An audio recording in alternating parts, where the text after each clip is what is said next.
আসসালামু আলাইকুম। কেমন আছেন আপনারা দুইজন? আলহামদুলিল্লাহ খুব ভালো আছি। এবার বলেন, এই তো আমি আলহামদুলিল্লাহ খুব ভালো আছি। আর আপনাদের ছাদে যেই আসবে তারই মন ভালো হয়ে যাবে। এখন যে পরিমাণ তাপমাত্রা বাড়ছে দিন দিন, এবং এই যে গরমের পরিমাণটা, আজকে যে আপনাদের এই ছাদে আসছি, এক ফোঁটা কিন্তু রোদ গায়ে লাগছে না, মানে আর এত বাতাস চারিপাশে, খুবই ভালো লাগছে। আপনাদের দুজনের সময় কেমন যায় এই ছাদে আসলে? আমাদের অবসরে যখন ছুটি থাকে আমরা এই ছাদেই সময় কাটাই। উনি তো অবসরে, কিন্তু আমি তো আর অবসরে না, আমার তো প্রতিদিন আসতে হয়। আপনার হাতেই হচ্ছে এই ছাদ বাগান পুরোটা? আমার তো প্রতিদিন দেখা যায় 3 ঘন্টা, অনেক সময় 4-5 ঘন্টা সময় দিয়ে দিই। সাথে আবার আমার যে খালা আসছে, খালারে নিয়ে আসি, তারপরে আমার ছাদ দেখশন করে আসছি, ও থাকে। আপনার কাছ থেকে অনুভূতি শুনি। আপা তো নিজেই কাজ করে, আপনি কি এসে কাজ করেন?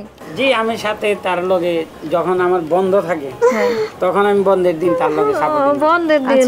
আপনাদের ছাদে তো সব ধরনের গাছপালা রয়েছে, মানে ফুল ফল থেকে শুরু করে আলহামদুলিল্লাহ সবজি, সবজি গাছ, শাকসবজি আমরা কিনা খাই না, এখান থেকেই খাই। মাশাআল্লাহ। আপনাদের দুজনকে দেখে বোঝা যাচ্ছে যে আপনারা একটা বয়সকে আটকে ফেলেছেন, মানে যেটা তারুণ্য ধরে রাখার যে ব্যাপারটা, ফ্রেশ খাবার থেকে কিন্তু আসে। তো হচ্ছে আপনাদের একই ছাদ বাগান থেকে আপনারা সবজি তুলে খাচ্ছেন। আমরা তো মোটামুটি সবজি, শাক, তারপর পেঁপে, কাঁচা পেঁপে, পাকা পেঁপে, এগুলো সবই আমরা প্রচুর পরিমাণে পাই। মশলা গাছও তো আছে। হ্যাঁ, হলুদ, আদা, তারপরে আপনার আরো আছে অনেক কিছু। এই যে আমের কথাই বললেন যে পুরো আমের সিজনে আপনারা আম কিনে খান নাই, কিন্তু আমরা কিন্তু ঠিকই আম কিনে খেয়েছি বাজার থেকে।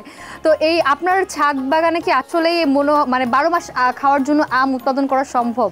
কতটুকু আম পেয়েছেন আর কি কি গাছ আছে আমের? আম তো আমরা এই বছর মোটামুটি অনেক পাইছি, অনেক। আমরা প্রায় 1 মনের মতো আম হয় আমার গাছে। ধরেন আপনার 12 মাসে এই একটা গাছে তো হয়, এটা সিজনের আম। এটা হচ্ছে আপনার হাড়িভাঙা যে কোয়ালিটি।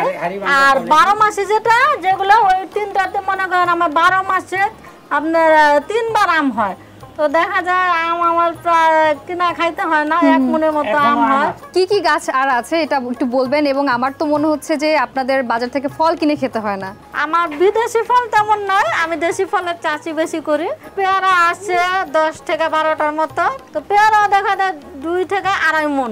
অরবরে আছে রয়্যাল, যেটা বলে আমলক্ষী আছে, লেবু হয়, আতা ফল ধরতেছে এখন, আমরা আছে। পেঁপে তো আমার 12 মাস, পেঁপে কিনা খেতে হয় না, আমি পেঁপে কিনা খাই না। তারপর ড্রাগন আছে, মাশাআল্লাহ, বিদেশি ফল একটা আছে ড্রাগন, আর একটা আছে আপনার চেরি।